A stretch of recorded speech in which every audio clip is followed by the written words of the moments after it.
You'll hear today from scholars and activists about the timely issue of struggles for democracy, including in Togo and the Democratic Republic of Congo, where hundreds of thousands are fighting to establish and build democracies, and from Israel and the US, where large numbers of ordinary people are organizing against corruption to ensure that every vote is counted and that their democracies endure.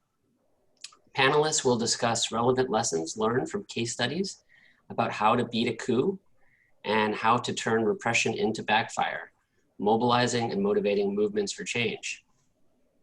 Our webinar series is co-convened by Waging Nonviolence and Solidarity 2020 and Beyond. I'm Eric Stoner, one of the co-founders and editors of Waging Nonviolence, an online publication that covers social movements and activism around the world.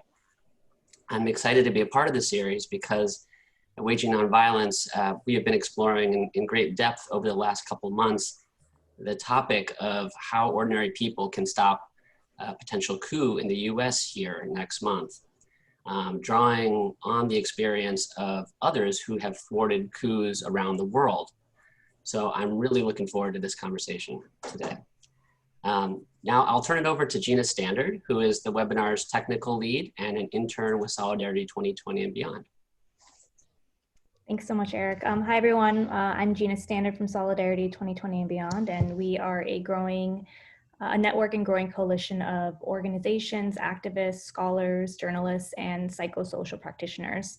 We strongly believe in the power of ordinary people to organize and mobilize to change injustices in our local communities and by extension, the world.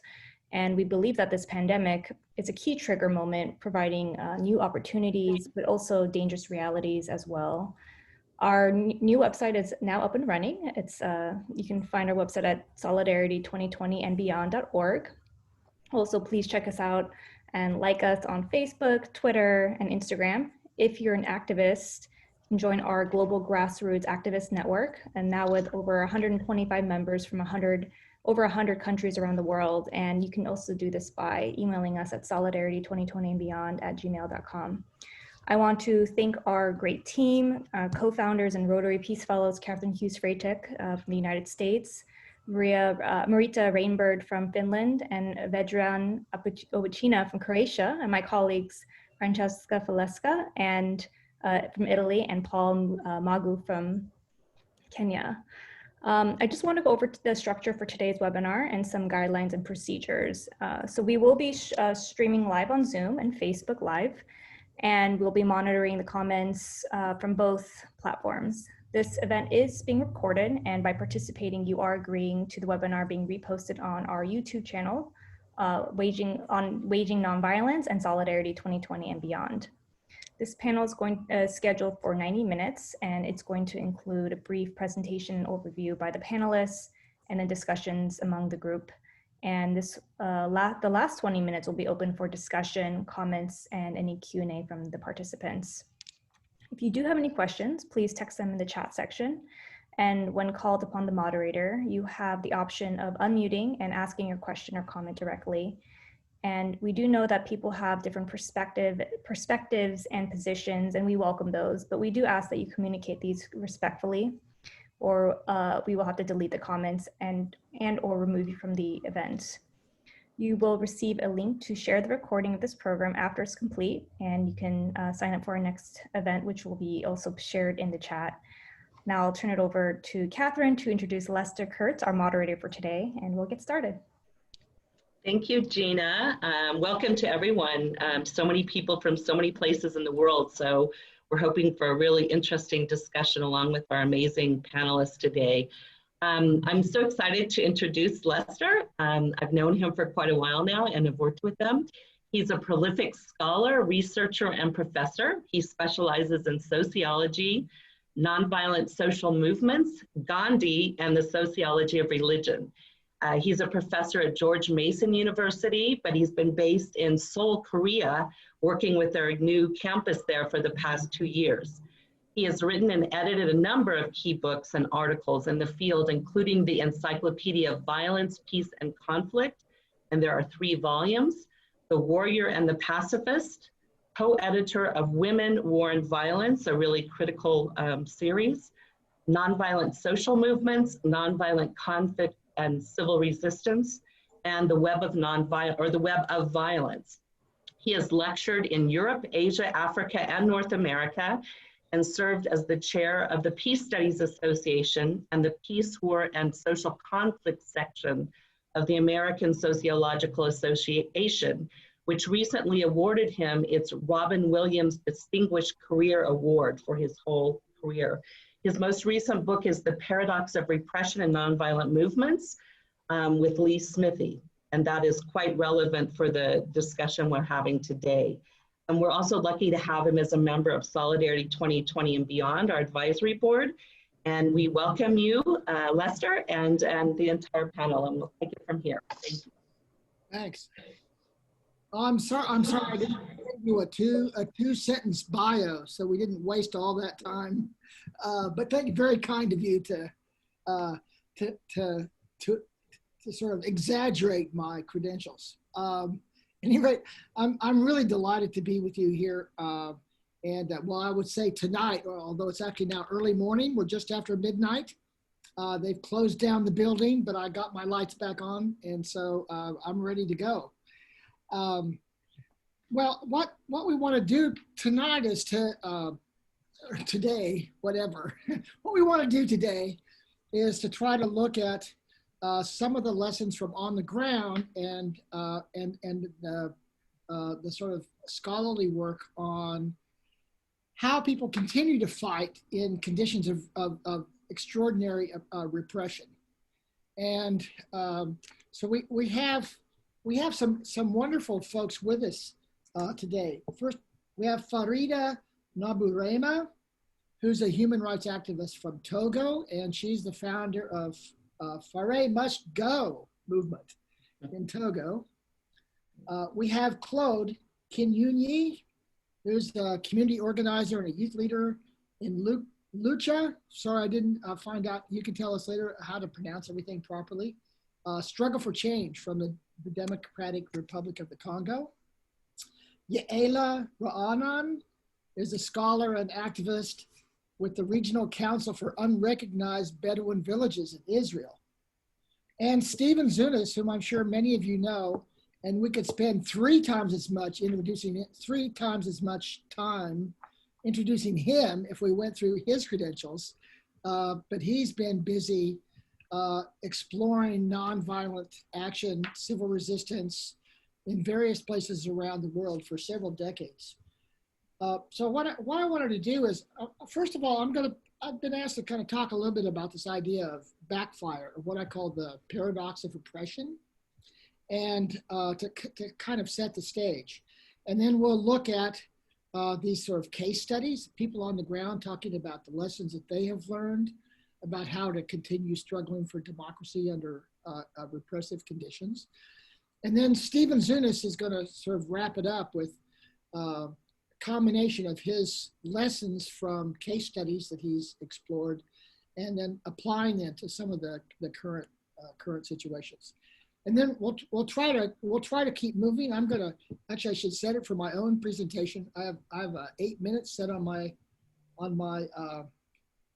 little electronic helper here. And so it'll go off when the 8 minutes are up for each of us in our presentations. So let me say a little bit, first of all, about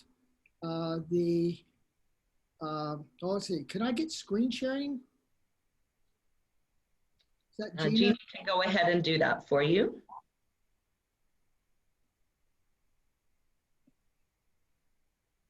You can go ahead, Lester. Okay. Thank you. Let me know if you can't see it. So I co-edited a book with Lee Smithy. Some of you may know him from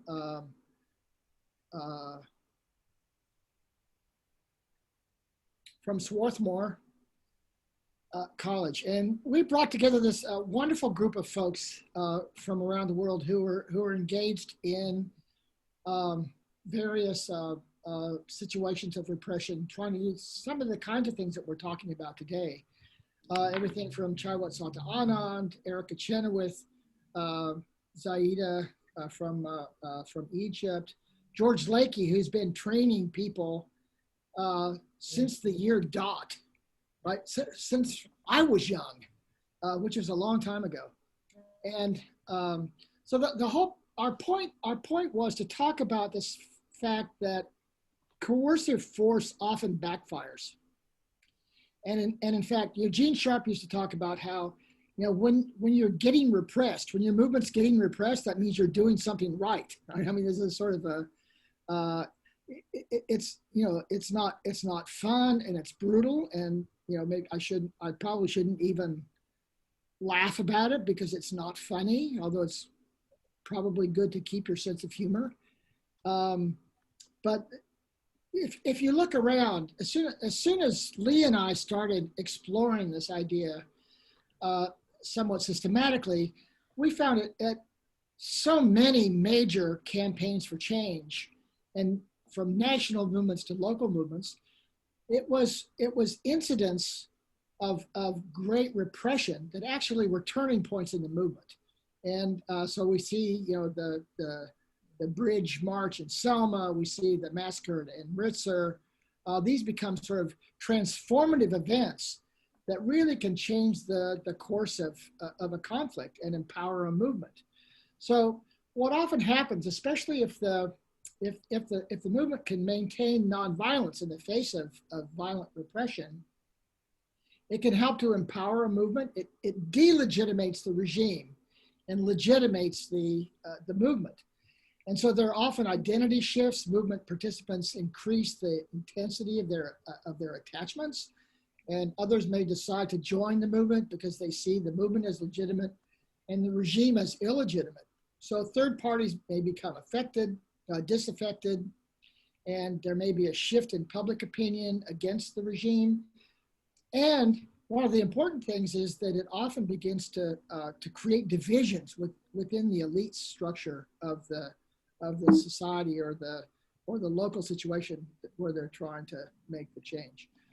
Now, one of the things that we found really helpful as we were trying to work through this sort of really overwhelming evidence of this dynamic of paradox backfiring. Excuse me. We felt that there was a repression. Sorry.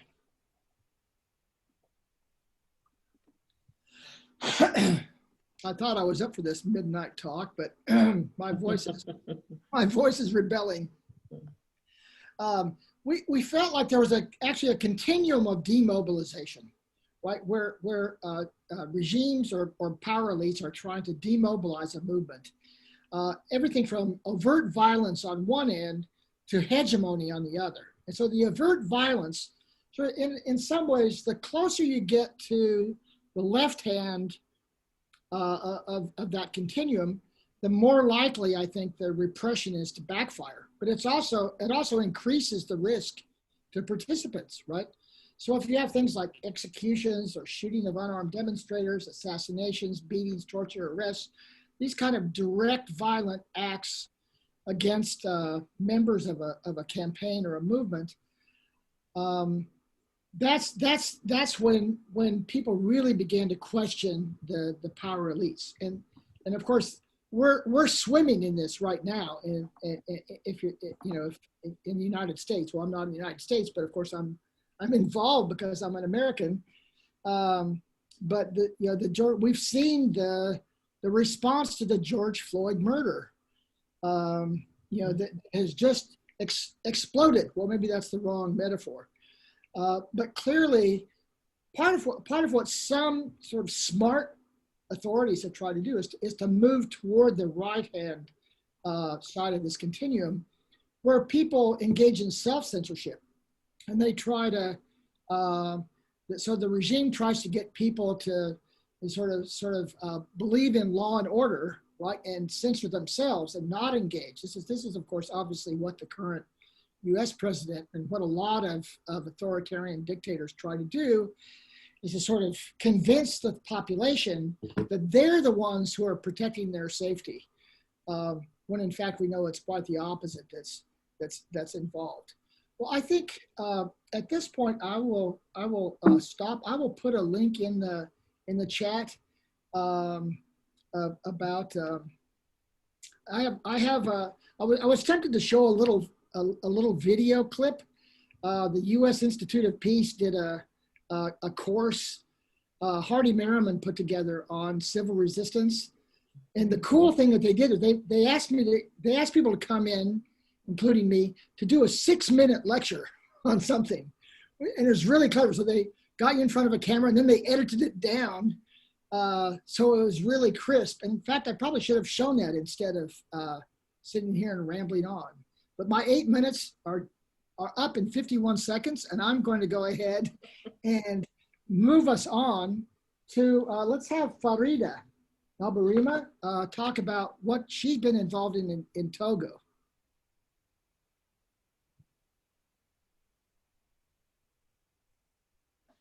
Thank you so much. Sorry, I was talking to myself. I didn't realize that I was muted. Thank you very much, Lester, for this great presentation. Indeed, there is so much that we can kind of like apply to the situation that we experienced in Togo a couple of years ago when hundreds of thousands of Togolese citizens were protesting against the military regime of the Nyasimbe, which has been ruling the country for... Farida, can you turn your camera on? It was on before, but we lost it. Thanks. Sure. So, can you see me? Sorry. Okay, great. So as I was saying that there is a lot that we can kind of like apply to the situation in Togo when we were protesting a couple of years ago in 2017-18 against the military regime of the Nyasimbe family.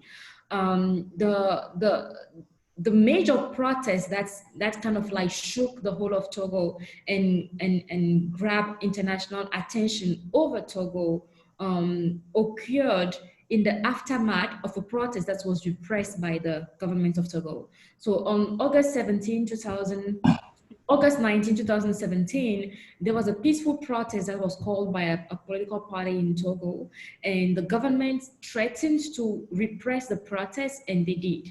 And when they did, that backfired seriously bad against them, because the fact that they issued a warning about possible repression, and they actually kept the promise of repressing citizens, it caused a lot of uproar and a lot of outrage in the Togolese community, and even political parties and citizens movement that were not basically aligned to the agenda of the party who called that protest. They all joined forces and they formed a coalition and launched massive protests.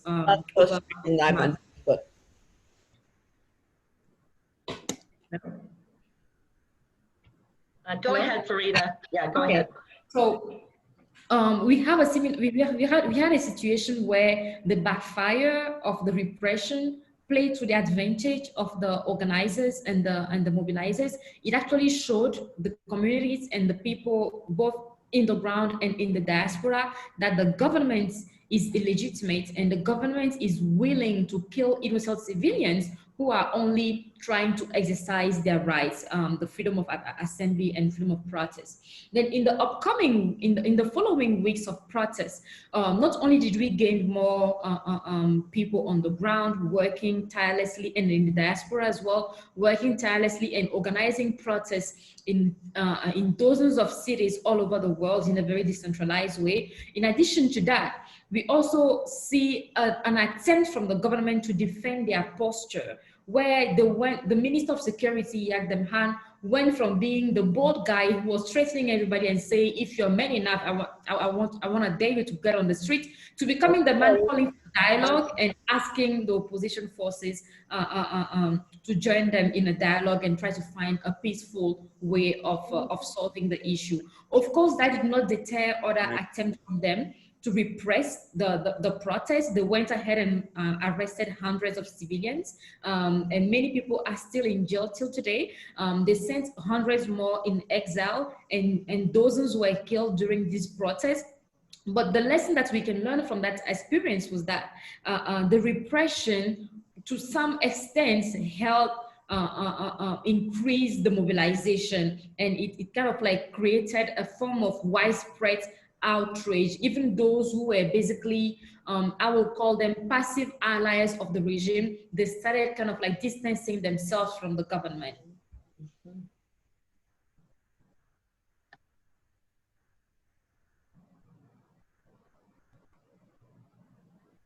Wonderful.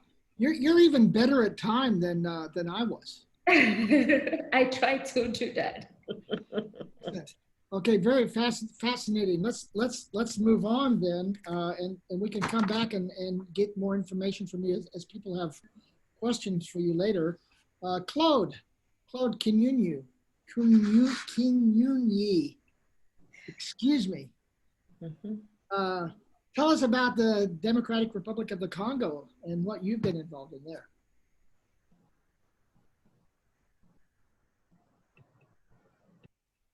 I think you're muted. You need to unmute. Now, I was listening to a podcast the other day. Someone wrote, I think it was a play, something, and he said the title of the play was, Mom, you're on mute. Thanks. I think you can hear me. We've got it now. Yeah, I have been saying that this is the strategy we have been using in Congo during our campaign, demanding President Kabila not running for a third term and to respect the constitution. It was a very, very repressive context, and it was not simple to organize very, very big demonstrations. So what we did was to organize different actions in different ways. So we have really experienced the fact that little people who are doing little things in multiple places can change the world. And what we did was to organize actions what are really fruits of deep reflections and courage.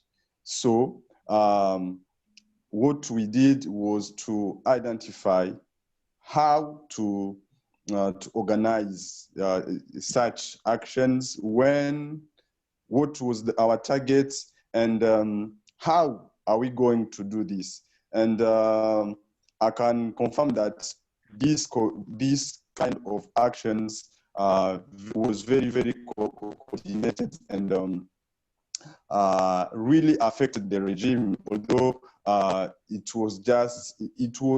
what we did was not great demonstration, but we did just actions with reflections and in different ways. And this really affected the regime because around the world, everyone realized that Kabila, the regime of Kabila was very brutal, and this gave our fight more forces and more opportunity to change things until we go to elections, and the president didn't run for a third term, and we realized that of course this was an important step in our fight for democracy. So we tried to be very, very strategical during this campaign, and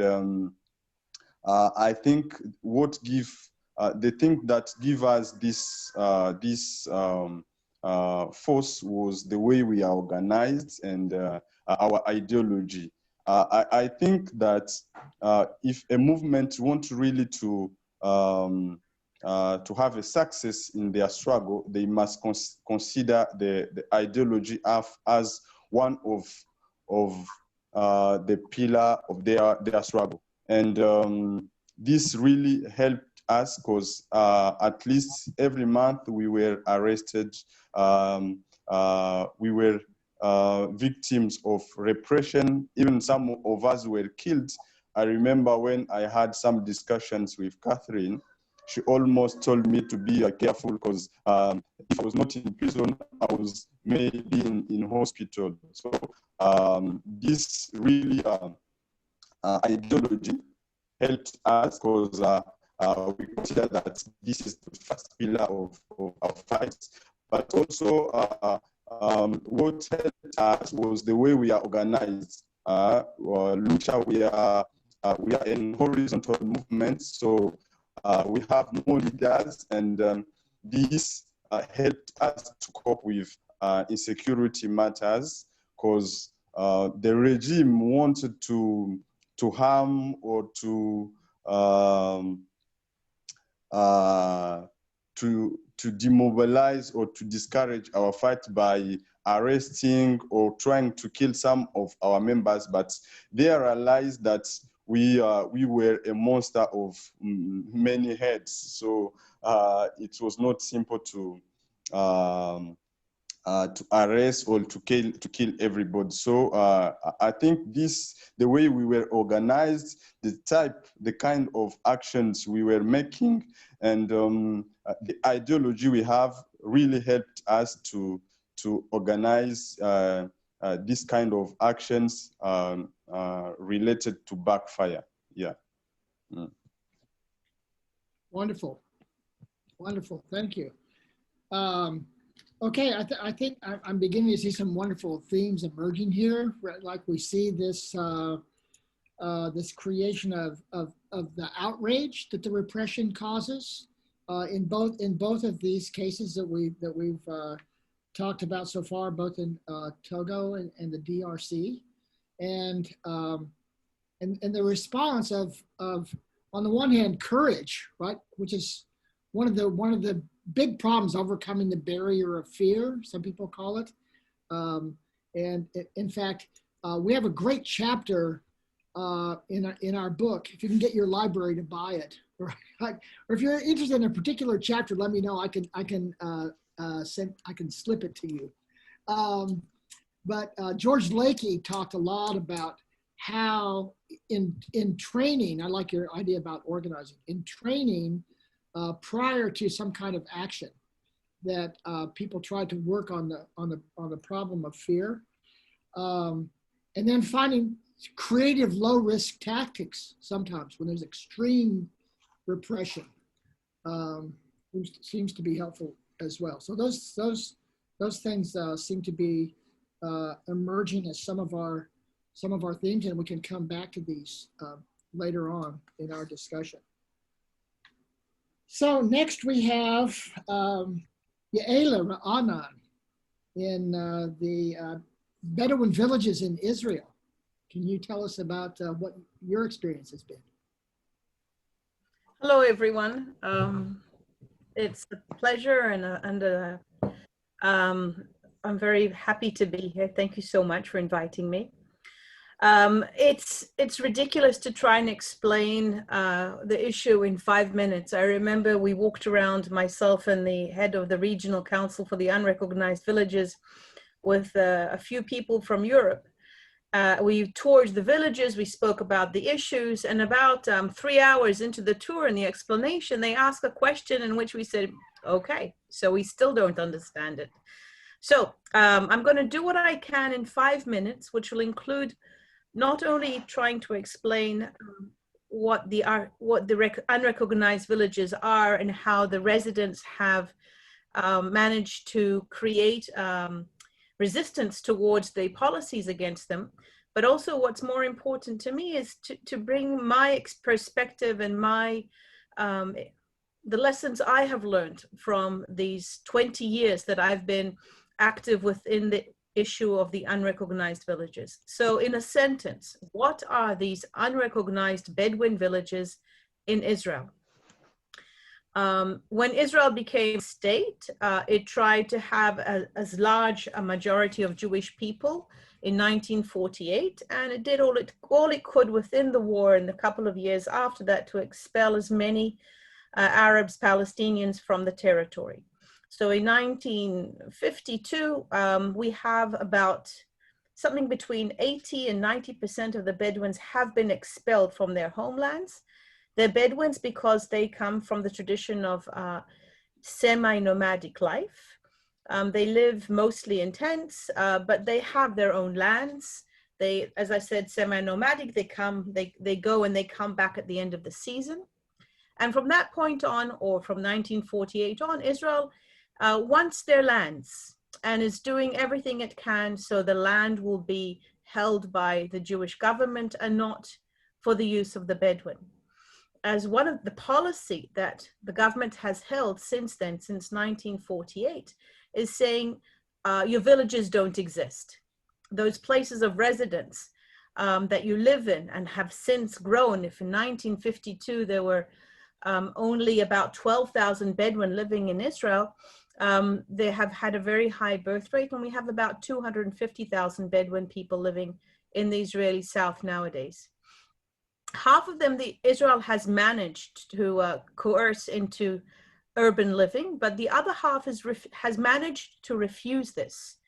And so it's the government is not recognizing their villages and saying, no, these don't exist, meaning there are no building plans, and without building plans, because they don't exist, so you can't have a plan for a place that does not exist.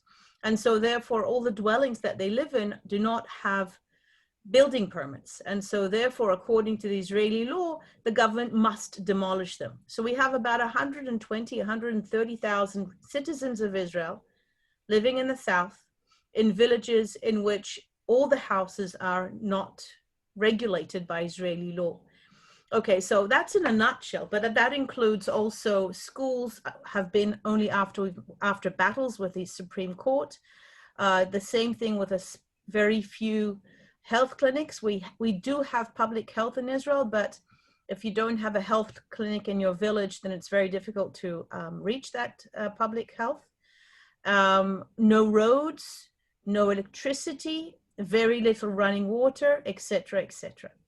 So the people of these villages about 20 some years ago organized, they did exactly what Catherine told me to do about 20 years later.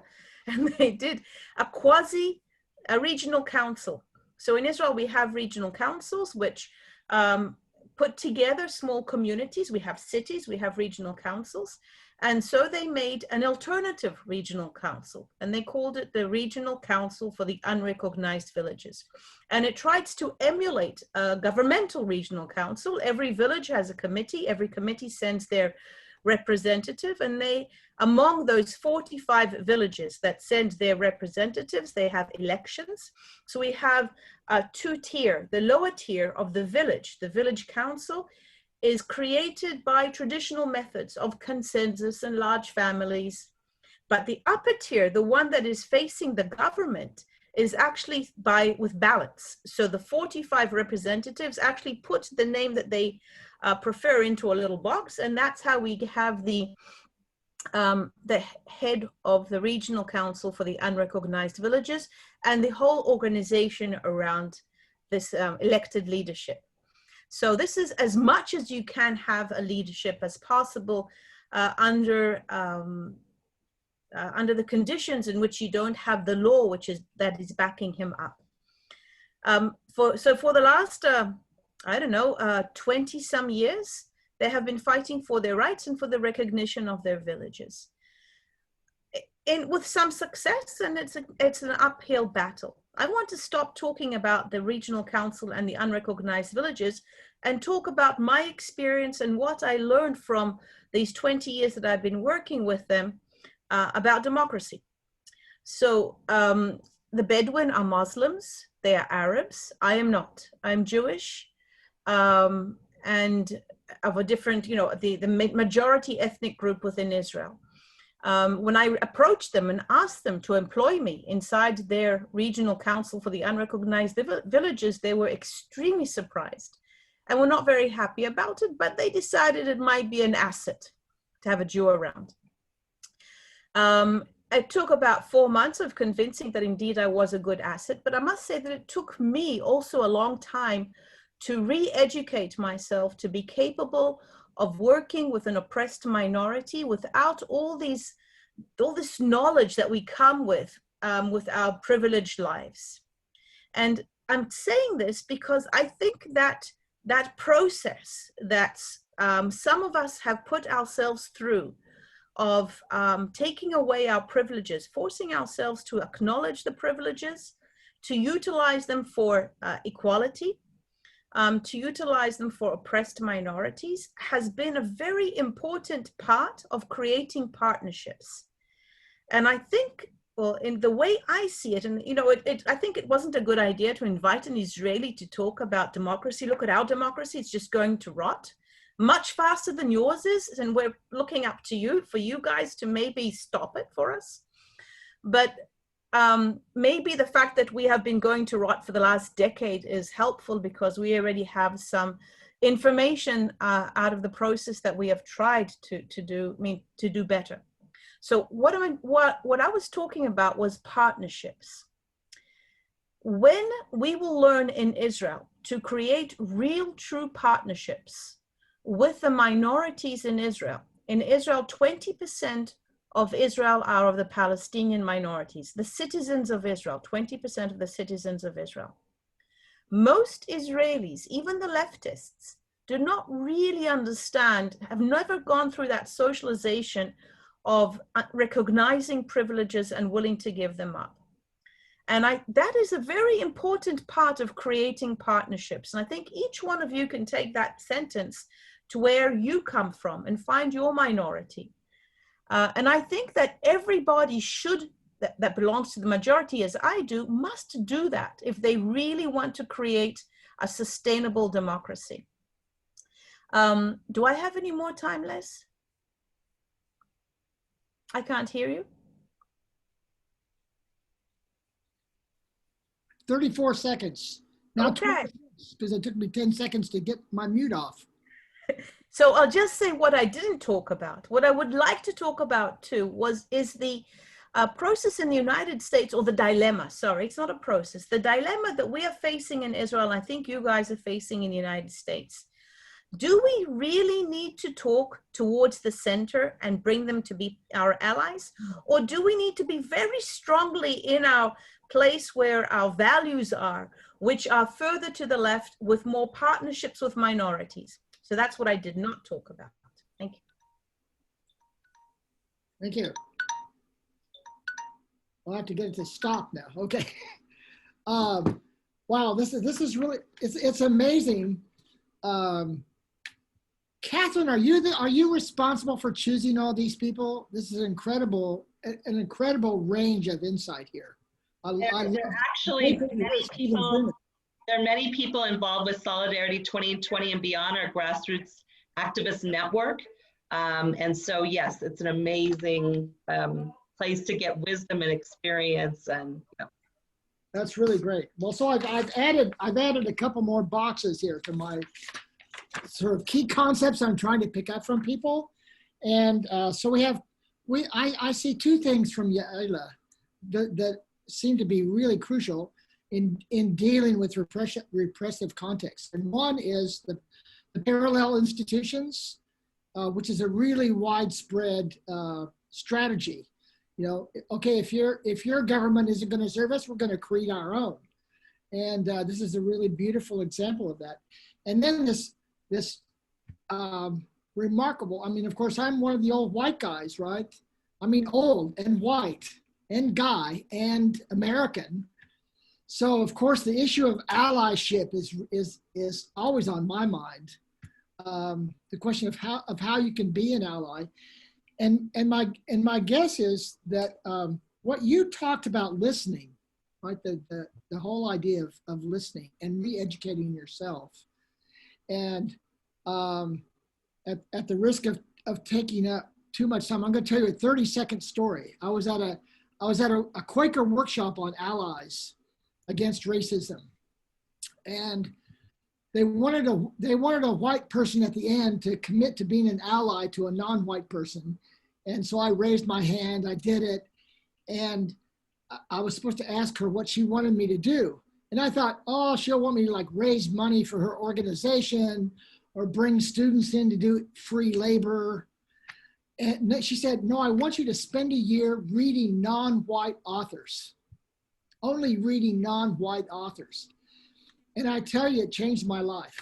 It changed my scholarship. It changed my way of thinking. Actually, I made a compromise. I created a new course on non-Western social theory. Because I just couldn't completely avoid reading white authors for a whole year. You know, my bookshelves are full of white authors. But anyway, figuring out ways of being allies, I think, is really crucial. So here's another white guy. He's a lot smarter than me. Stephen, take it away. Well, hi, folks. Thanks so much for including me in this gathering. Again, to reintroduce myself, my name's Stephen Zunis. I'm a professor of politics at the University of San Francisco and a longtime activist. I want to share a little bit about the history of countries which have had incumbent governments steal elections and people rising up to challenge it. Now, I'm not talking about your regular run-of-the-mill dictatorships where the dictator always wins by 90-something% or whatever. I'm talking about governments that really try to make it look legitimate, where the opposition candidates are generally able to run. And it is a competitive election, and yet they try to steal the outcome. Now, I've been interested in unarmed insurrections in support of democracy and against occupation and against colonialism and everything for many decades. But given what's happening in the United States, I thought it particularly important that we look at look at these, because we might have to be faced with such a situation here. Sorry, could you enable you to share a screen?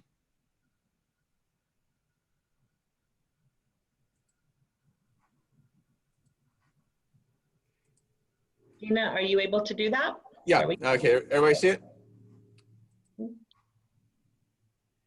Okay, well, the first case I look at, everybody seeing the screen now? Yeah, we can, thanks. Okay, the US-backed dictator in the Philippines, Ferdinand Marcos, attempted to steal the election against Corazon Aquino, the widow of a martyred, the martyred opposition leader. It was pretty clear from the NAMFREL, that is the Independent Election Monitoring Group, that there was massive fraud taking place. A massive uprising when the defense minister and other leading generals tried to challenge Marcos. Millions of people went out into the streets. Corazon Aquino was nominated at the same time Marcos was. Marcos did it only in the privacy of his palace, and the day later he was ferried out of the country to exile in the United States.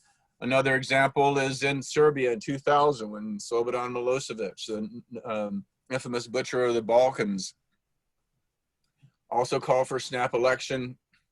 Also, it was pretty clear that he was going to lose, but he claimed it was not a majority by the opposition candidate. They feared he would try to steal the next round. So massive non-cooperation. People came from all over the country into the capital.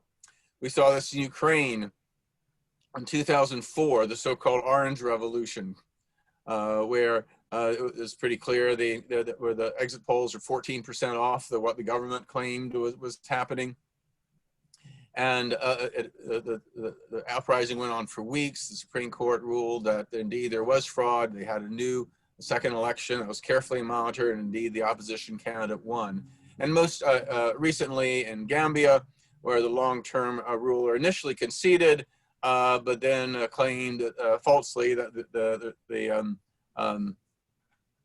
election was fraudulent. People rose up, and he had to step down as well.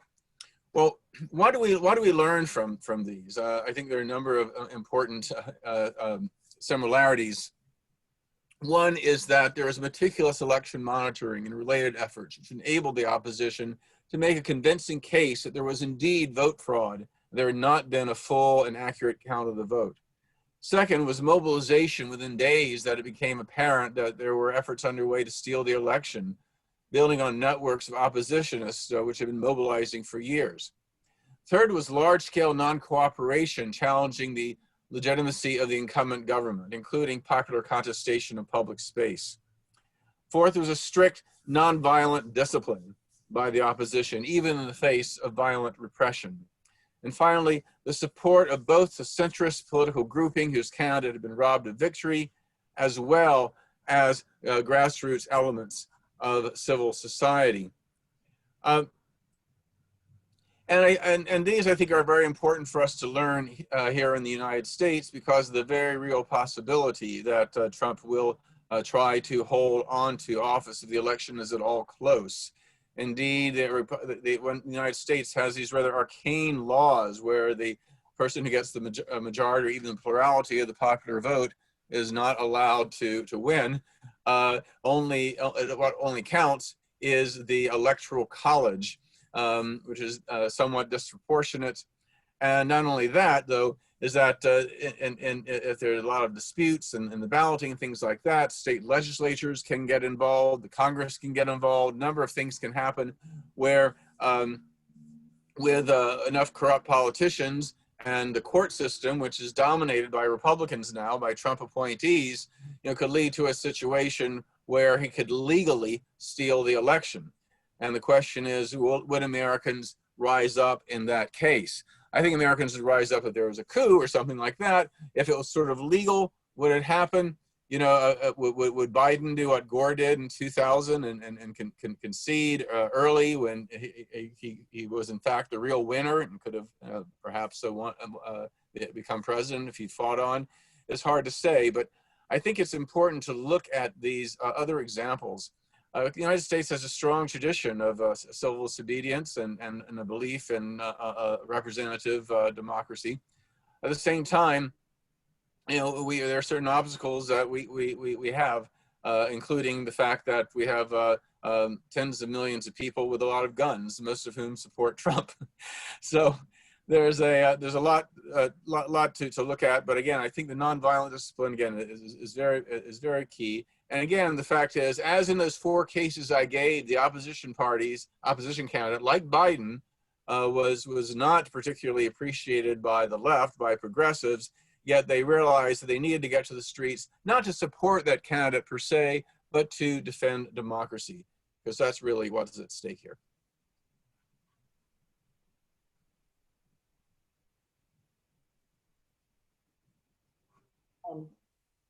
Unmute, Liz. Lester, unmute, please. There you go. Thank you. Okay, so wonderful. So we have this we have Stephen's insights into this sort of the sort of electoral process of there was a wonderful book I remember from years ago called Demonstration Elections, but where people in power try to pretend as if there's actually legitimacy of authority, but it looks like much of the key here is this mobilization, right? Which first of all has to have some plan in advance, right? Some planning in advance. You can't it doesn't just happen spontaneously. On CNN it looks like it just happened, but in fact when we look beneath the surface, we find that people have been building networks and coalitions and training and so on, and creating these kinds of strategies that Stephen is talking about long before the election takes place, and then this kind of mobilization. And the one thing that we learned from Erica Chenoweth and Maria Stefan's work, where they compared violent versus nonviolent strategy or tactics of campaigns, is that the bottom line for successful movements. Oh, there's the end of Stephen's 8 minutes.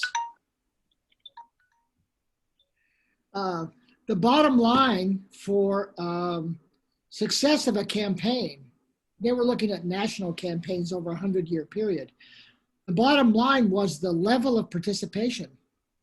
And in fact, Erica has a 3.5% rule when for every campaign during that 100-year period, 106-year period that they were studying, every campaign where 3.5% of the population participated, they were successful in bringing about these large-scale national changes.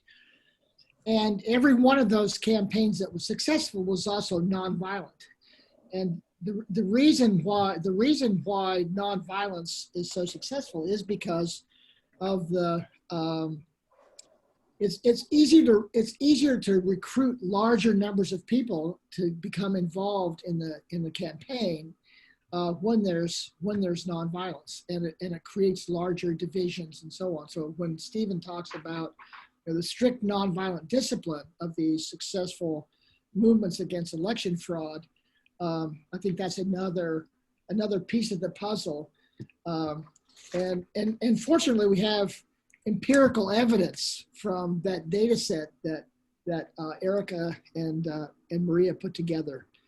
So I think at this point, we're actually doing pretty well on our schedule. I'm so impressed with this panel. I think the only one who's rambled on forever is me, and I'm supposed to be the one, keeping people from rambling on forever. So I'm wondering if maybe we should, in just a moment, we promised 20 minutes of discussion. So I'm thinking maybe, since we're actually just a little bit ahead of schedule, did any of the panelists have a question of another panelist or a comment on their presentation they would like to make? We'll take 2 or 3 minutes to do that, and then we'll open it up to everybody, all the participants.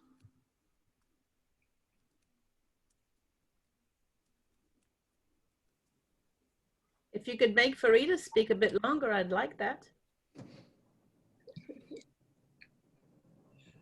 Farida, could you tell us a bit more, please, are you there? Could you talk a bit more about it, please? Yes, I'm here. Tell us a bit more about the organization and how it worked, and special notes of what was really good. I mean, things that we wouldn't think of maybe. Mm-hmm. Okay, sure. I'll be more than happy to do that. One thing I want to kind of share a few facts about Togo and the organization's background before answering your question, so I can have more of a context. So Togo is ruled by the oldest military regime in Africa. Eyadema Simbe was the president. He took over in a coup in 1967, and he ruled the country for 38 years. And in 2005, when he died, his son did another coup and took over.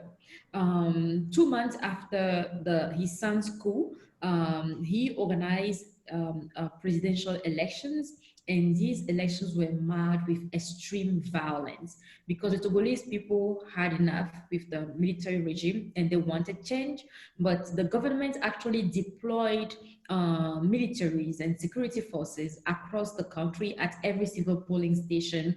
They stole the ballots, then they stormed the neighborhood prone to the opposition. They went home to home, brutalizing and killing civilians. At the end, the United Nations investigated and claimed that at least 500 people lost their lives in the aftermath of the 2005 election. So from 2005 all the way till 2017, there have been attempts by Togolese movements, political parties, and different organizations to kind of demand change and an end to the dictatorship. But it wasn't until 2017 that we had an unprecedented momentum, which was caused by the very zealous Minister of Security, who threatened to kill civilians, and he ordered his soldiers shoot live ammunition, killing innocent civilians.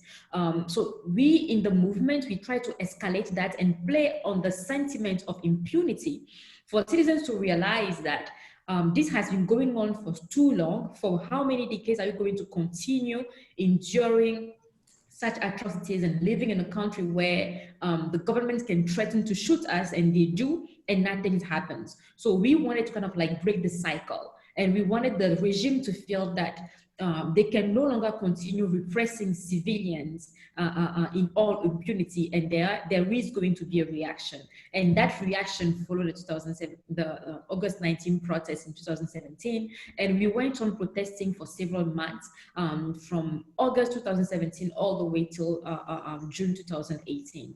In the aftermath of that, I believe that there are a few mistakes that were made, such as the democratic forces, the opposition forces, in trusting the international community into solving the problem and accepting to dialogue with the regime. So they kind of like asked the protesters to halt the protest, and halting the protest gave the government an opportunity to consolidate power. And they created now laws banning protests in Togo, and they also created law restricting civilians and journalists' usage of social media to share information. So we have now what they call the cybercrime law, which is basically an attempt to silence citizens, because the government can tag whatever you post on social media as fake, and you can be tried and serve up to 5 years in prison for it. So that's the situation we have right now, and I will say that despite the ongoing repression and the different laws that were voted by the regime to restrict citizens from exercising their freedom of association and freedom of speech, people are still agitating, and people are still waiting for an opportunity to mobilize across the country. The diaspora in Togo played a major role because they basically had a shield from repression. They do not face the amount of repression that people are facing in Togo. So till today, you still have Togolese citizens in the diaspora in the US, in France, in Canada, and so on, who are still organizing protests and demanding accountability for the crimes. Oh, interesting. Yeah, we haven't really talked about the diaspora and external, in general, transnational alliances and support for movements, which is kind of thing that, for example, Solidarity 2020 is trying to do. Right. But we had one interesting question. Were people in the movement trying to reach out to members of the security forces at all, trying to create defections with the security forces?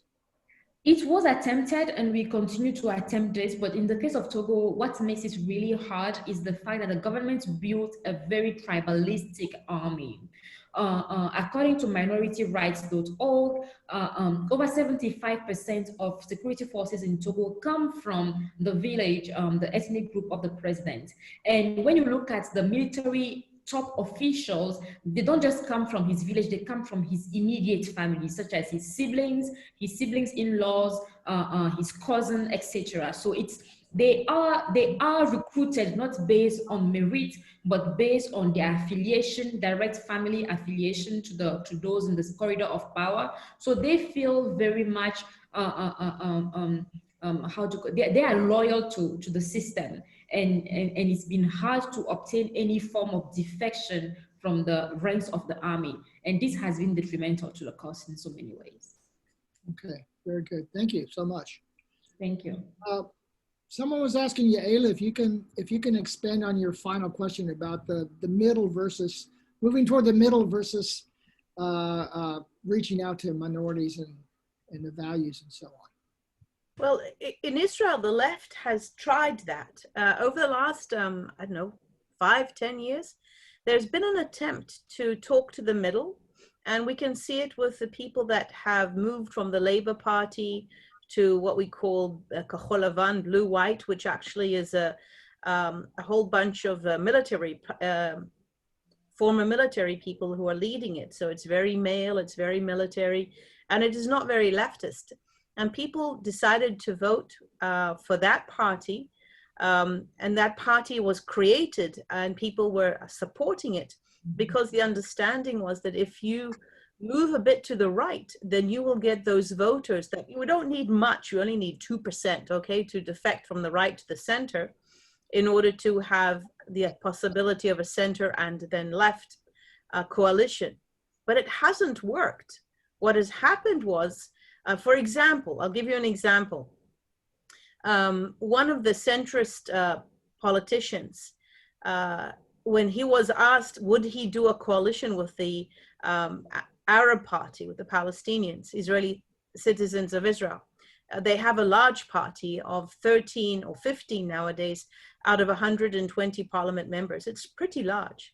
And when he was asked, will you do a coalition with them? His answer was, no, I will not do it with the Zoabis, because one of them was called Hanan Zoabi. And so, in fact, what happened was it changed the atmosphere of Israel. Now it was not legitimate to be a leftist anymore. And it was created by the people who were following the centrist parties. We have a coalition system, so it's not two parties, it's a whole bunch of them sitting on a you know, from the far left to the far right, okay? So our experience in Israel was that it doesn't work, okay? And I know that it's a question now that has been asked by Democrats in the United States. But then again, we didn't try the other way. So maybe if we'd done it the other way, we also would have lost. I don't know. I know that we tried that way and it didn't work, okay? And maybe it's always some kind of art or dance of doing both at the same time. But I must say it is very important not to forego the values and speaking them out from the left, because otherwise you become delegitimate. You have to continue, even though it's very scary, and you become more and more delegitimized. If you don't continue speaking it, then you've lost. Great, thank you.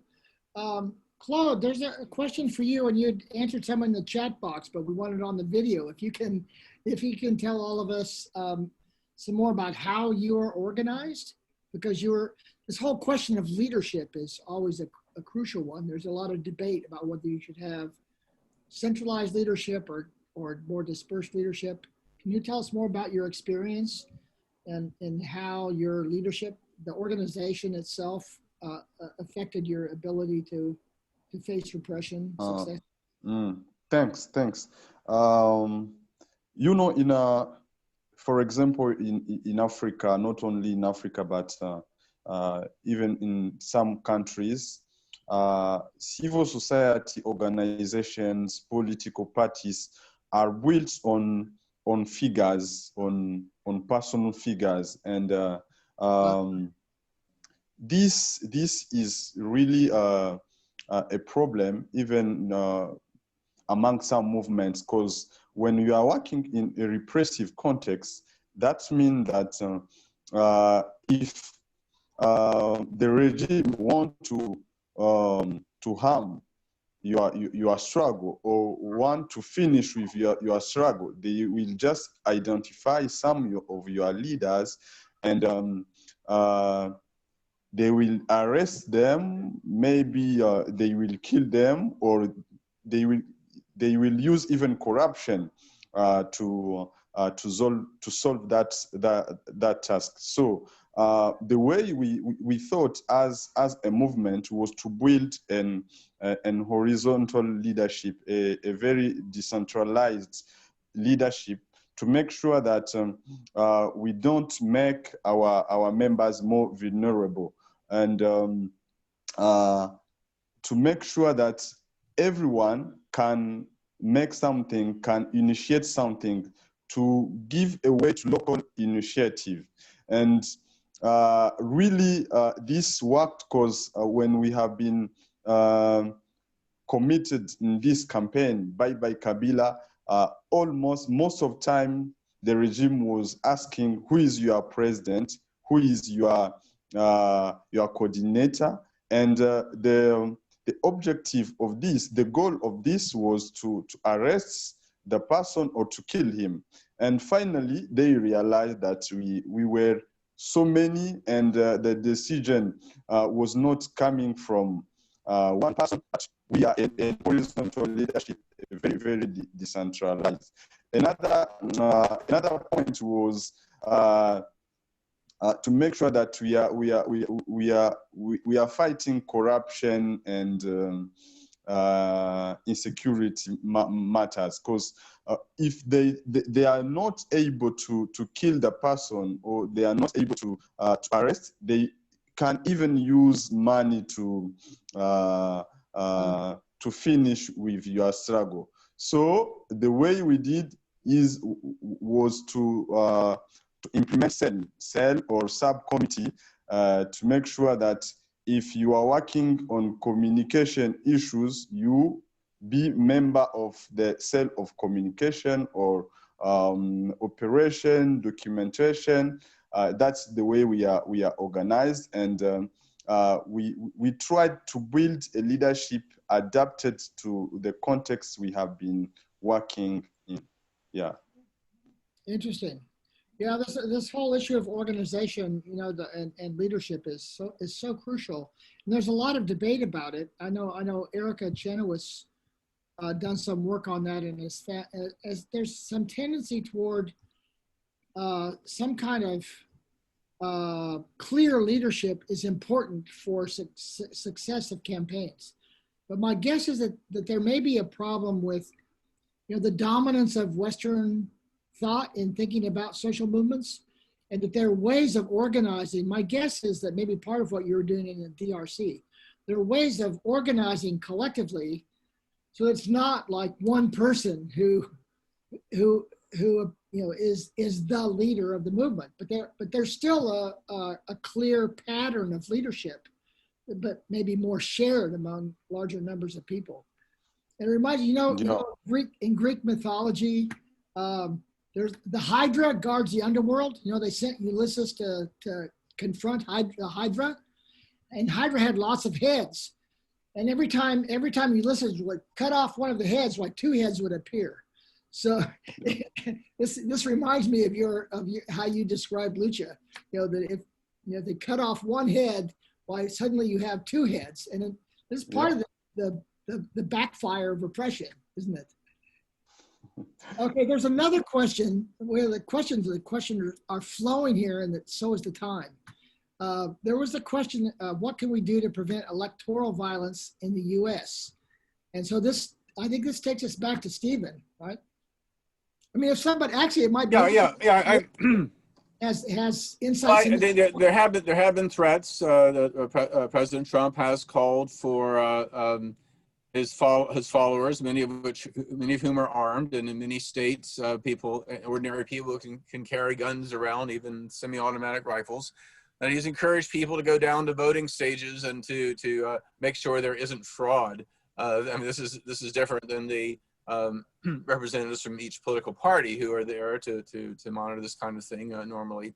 And so there's concern that if you see a bunch of heavily armed right-wing Trump supporters who are almost all white people, that going down to minority precincts and to other areas, it could be intimidating and actually scare people away. I mean, they're not allowed to physically block people, but just their presence is intimidating. So there's been talk of doing accompaniment, the kind of third-party nonviolent intervention that's been happening in various places. In the United States, it's been used, for example, outside abortion clinics to escort women who are looking for services in that building to get through the gauntlet of abortion opponents. So things like this can happen certainly on election day.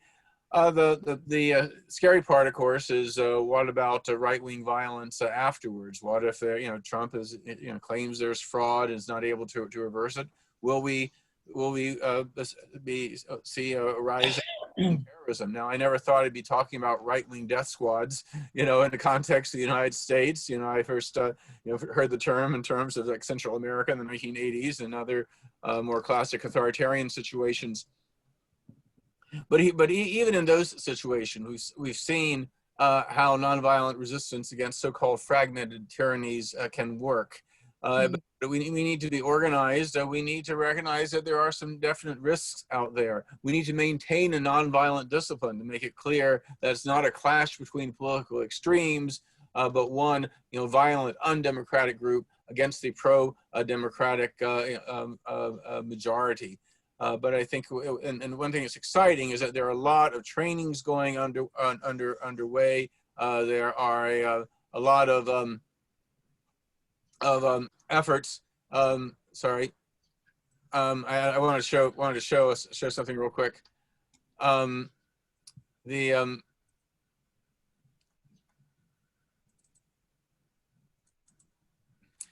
Here are three groups in the United States that are doing some important work around this. Choose Democracy is doing online trainings. They have many hundreds of people, maybe thousands at this point, have been trained through them. You can check them out. There's also a 53-page manual, a Hold the Line guide, which talks about things that can be done leading up to the election, on election day, and subsequently. Very, very important resource.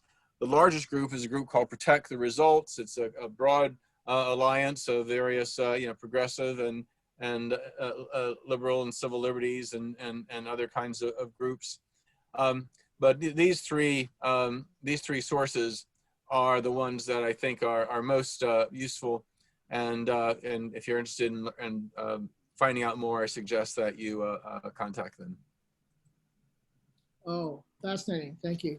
Actually, your comment about nonviolent accompaniment is an interesting one. I don't know if there's any efforts along those lines, but I know like Witness for Peace has done an extraordinary job of sending people in to accompany human rights activists in various parts of the world. And I haven't followed them recently, but I know a number of years ago I had someone come to my class and talk about her experience.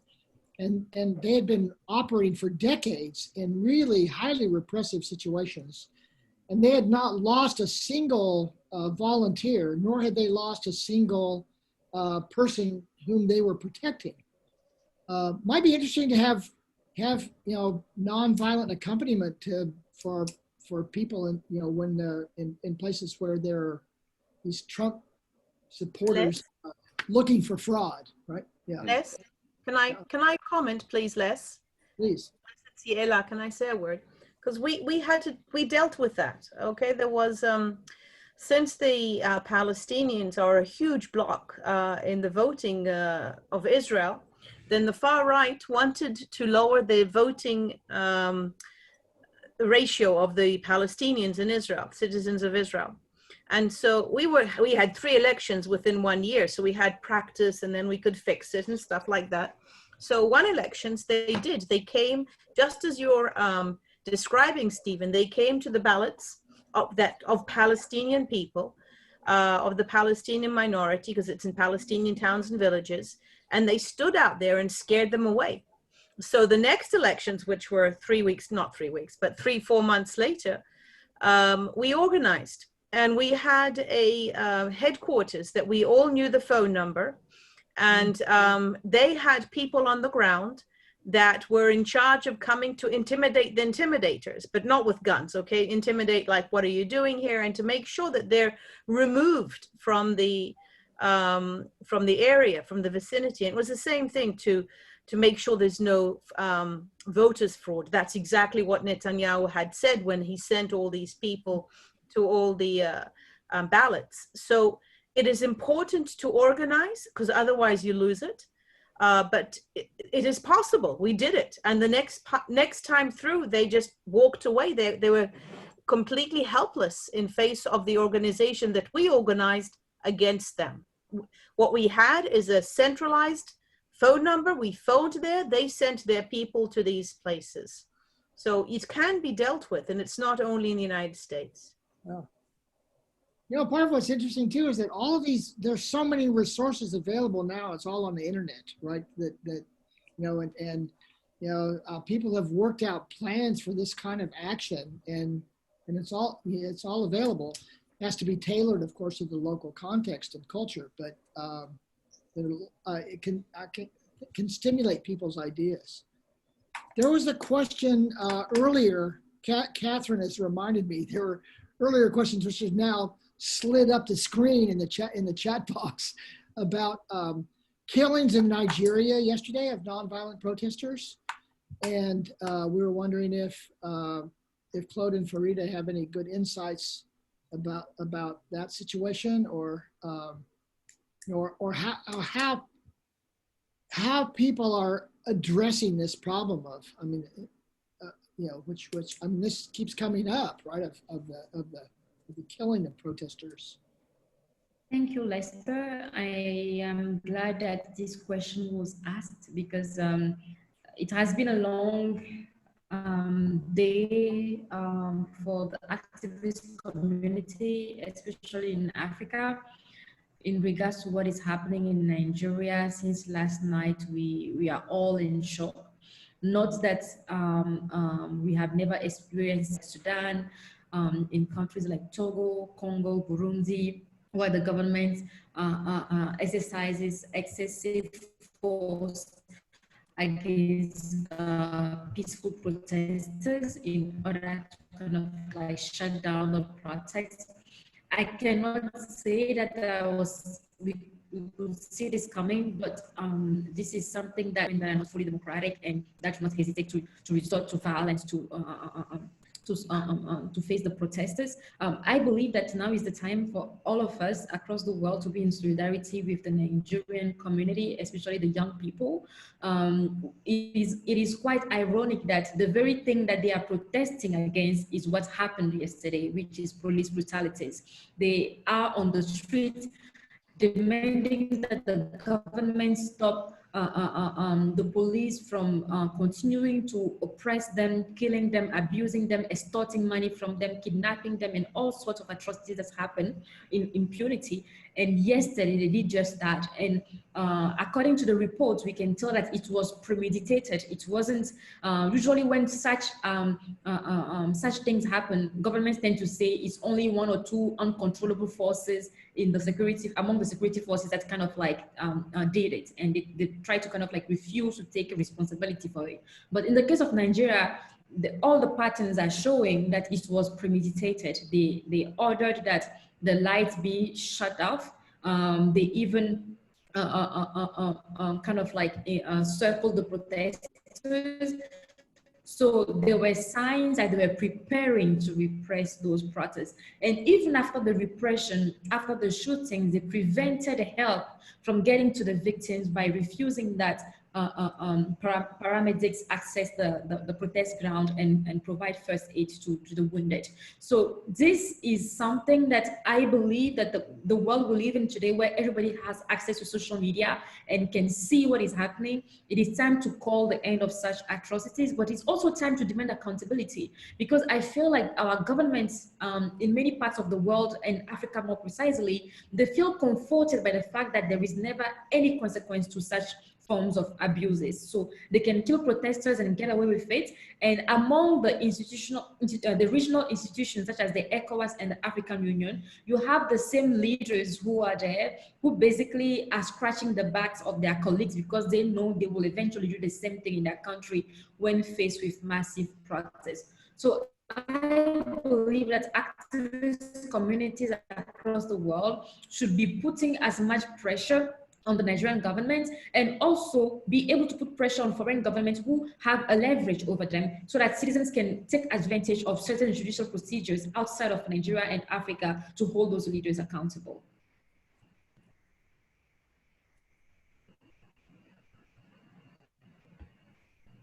Unmute, Les. There you go. Yeah, we've been warned that Farida may be running out of battery on her computer. So in case you disappear, Farida, thank you so much for your input. We really appreciate your wisdom and your call to action. You know, it's interesting, isn't it, how you know, the George Floyd killing really became a global issue, and so the question is, you know, when it happens in Nigeria, why don't we have the global outrage? Right, and it's sort of course, you know, it's not on CNN, right, and it's not, you know, because of this, you know, the sort of the issue of the media, which is something we haven't really talked about much yet either. But I don't know if we have time. We're probably gonna run over a little bit. If anybody needs to leave, or if anybody's battery runs out, you can go ahead and leave, but I think we're going to go a little past our time. I've been told by my minders that we can run a little bit over our 90 minutes, and so of course if anyone has to leave, Claude, do you want to add something to Farida's comments?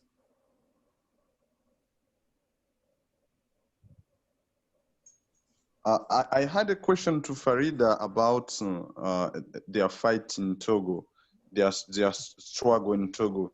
And I would like us to know, how do they deal with politicians in this struggle? Because most of the time when we are making the same way with politicians, when it's about political interest, they just leave the ship and leave activists alone. So I don't know if they have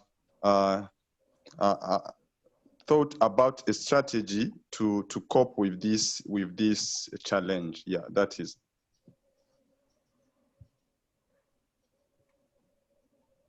Claude, thank you so much for your question. Indeed, that is a very serious issue that we dealt with in Togo and are still dealing with. Unfortunately, one of the reasons why our 2017-18 protests didn't lead to the change that we were hoping for was because we, the civilians, the activists, movement entrusted the political leaders, especially those in the opposition, we entrusted them with the future of the country by basically allowing them to represent us during the negotiation. And sadly, the elite did what is expected of them, which is to basically betray the struggle by exchanging the aspiration of the people with their own personal political goals. So they accepted some political appointments here and there. They accepted some positions and also monetary compensation, which caused a huge disappointment among the citizenry because people don't understand how they will be making sacrificing, raising money, putting their lives on the line, and politicians will go and collect money from the adversaries just for their own personal gain. So, but this was a strong lesson for us because the majority of the Togolese protesters and the activists were young. And unfortunately, the cultural aspects played into it, where we believe that because we were young, we should allow the elders to be in the front and to be the ones speaking on our behalf. But we have realized that our interests necessarily if not aligned with the elders. And one mistake that we hope to not make in the future anymore is to not vacate the seat and entrust the struggle in the hands of people who didn't even start it in the first place. So yes, your question is a good one. We are always having political interest interfering with the interests of the masses and the interests of the movement. And it is very hard to kind of like separate the two, because sometimes when you're not careful, people who are loyal to those politicians in the opposition end up creating division among the group because they see any attack or any criticism against the political decisions of their leaders as an attack against them, and they take it very seriously. Wonderful. Thank you. Anyone else wanted to jump in with a question?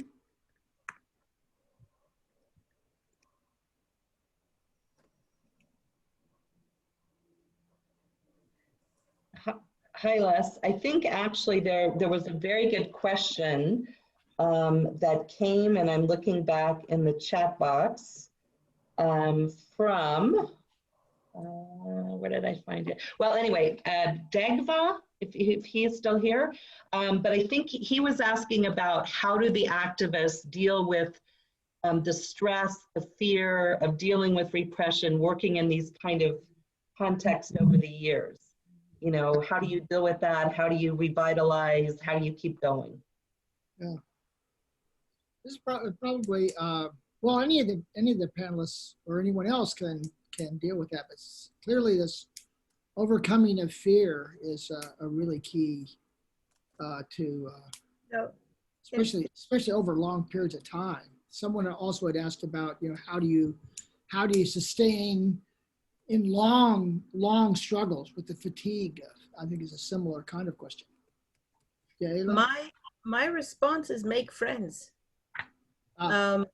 Yeah, no, I'm serious. I'm serious. When the people that you are struggling with have become your friends and you care for them personally and you care for each other personally, it makes it, and I'm talking about a struggle that I've participated for the last 20 some years.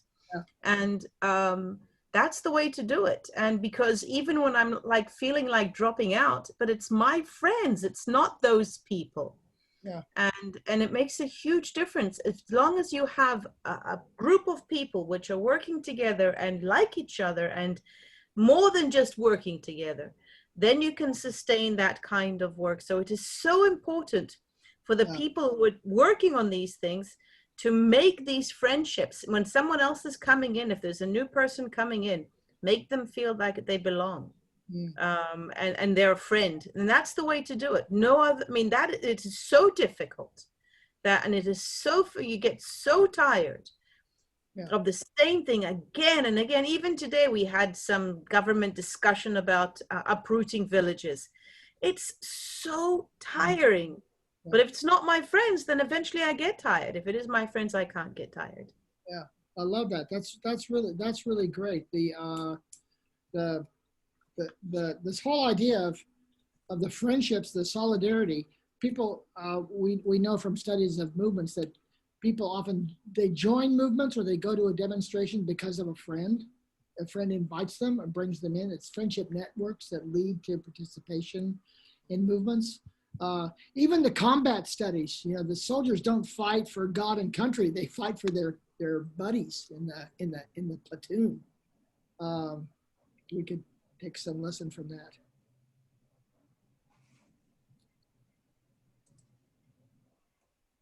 Yeah, there's one question. Yaela, can you explain more about the process of giving up privilege in partnerships? Sure. I still mean, it's an ongoing process. It never ends. But, you know, in the beginning, it is more difficult than later on. You get used, I mean, a person of privilege has to understand that it's an ongoing process and always never think that's it, I'm done. But the example is, I remember when one of the first times in which it really hit me, as part of the majority, a Western educated woman in Israel, when I came to work with the Bedouin community, were not educated. They did not receive that kind of education. They're not Westerly educated, sorry. They're not Westerly educated. I knew that I know the answers. And it takes a while to understand that, no, there's a whole bunch of answers. And the fact that I belong to the people or to the culture that is always telling everybody what should be done, it's something I need to correct. And it takes a lot of, you know, I was lucky. They fought me. I had real fights with my partners. And they used to say the words, what was the word they used to say? I like, you don't understand, but there was worse words, or you're talking nonsense. That was their way of saying that, come on, calm down, you're talking nonsense. So a lot of listening, and listening to things like, you don't understand, you're talking nonsense, and trying to understand what stands behind that comment, because I know I don't talk nonsense. And so it's understanding that they were talking from different locations. It's their struggle. They're the ones to lead it. Right. And it's difficult because it means that also within my community of the Western educated people, I lose privilege because I'm with them. And so you really need to say, this is important for me. This is the right thing to do. It eventually makes you understand that you're living the right kind of life, but you lose jobs, you lose other things. It's not always easy. Great, thank you so much. That's it. That's a great wrap-up comment, I think, from Yaela. How about maybe the rest of the panelists? Can you give us 2 minutes of kind of concluding comments so we begin to wrap it up here? I want to underscore the importance of political community, of friends, of affinity groups, of others. And ironically, I think people and others in non-Western societies, I think do a better job of this than those of us in the more atomized Western societies. Solidarity is a term that's been used in struggles throughout the world. That's particularly important now. But what gives me hope is there's been a big explosion of nonviolent resistance. There's been more nonviolent action in the United States in the past 4 years than any period in American history, including the much vaunted 1960s. So there's a lot happening here. There's a lot happening all over the world. It's very scary times, but I think very exciting and hopeful times as well. Dr. King's idea of the beloved community. Claude? Claude, a couple minutes of final comments. I think you're muted.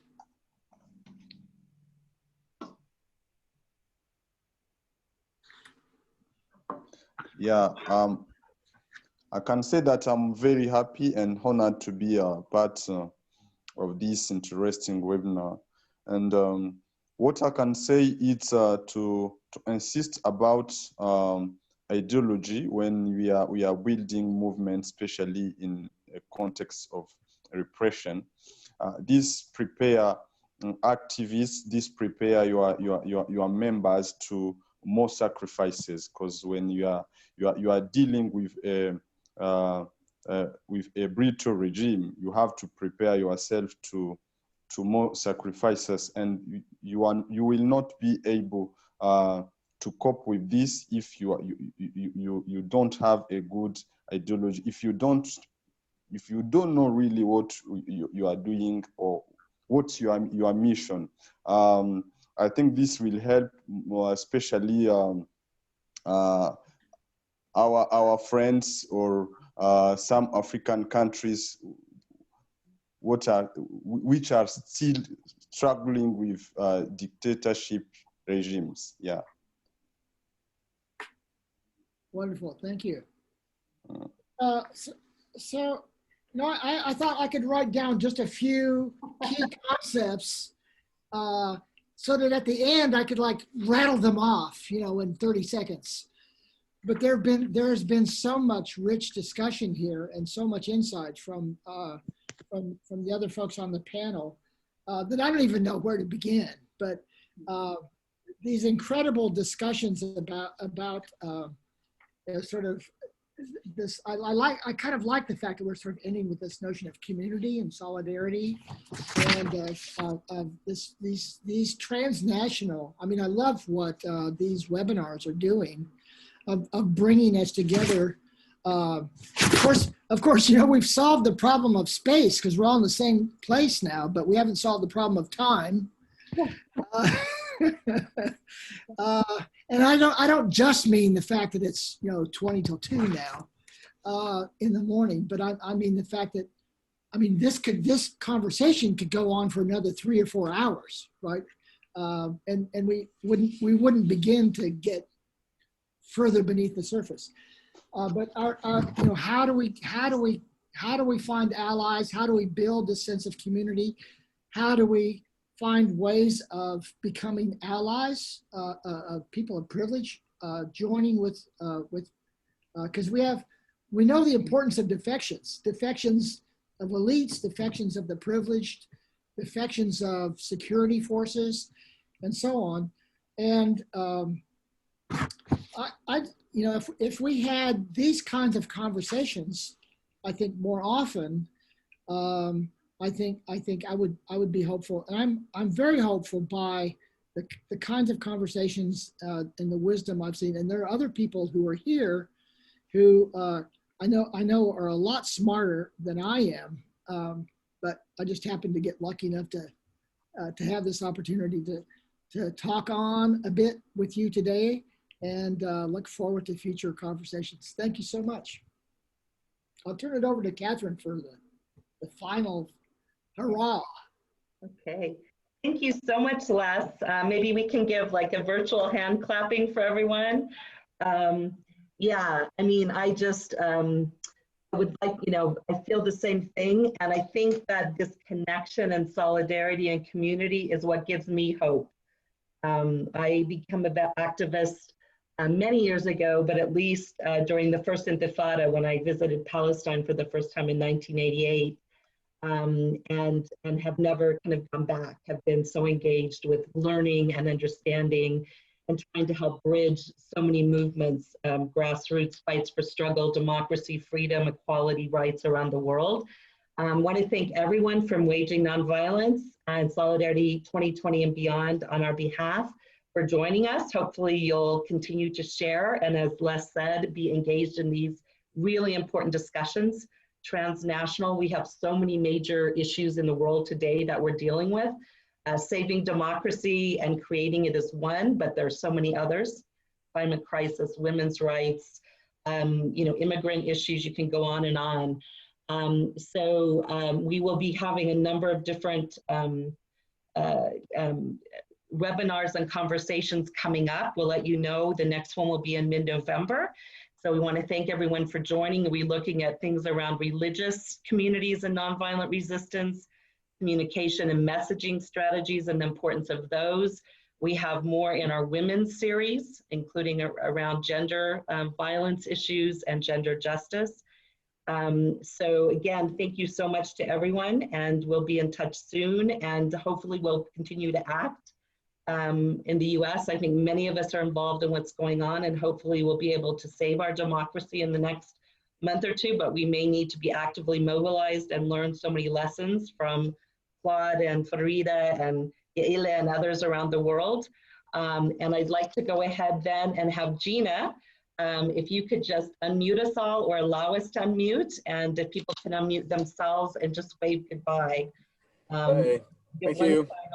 Thank you. Thank you very Thank much. you. Thanks. Appreciate it. Thank you. Everyone. Thank you to the great panelists. Bye. Thank you. Thank you. Peace and strength. Thank you. Bye. Thank you so much. Oui, a la lucha, a la lucha. Kwaheri. Asante.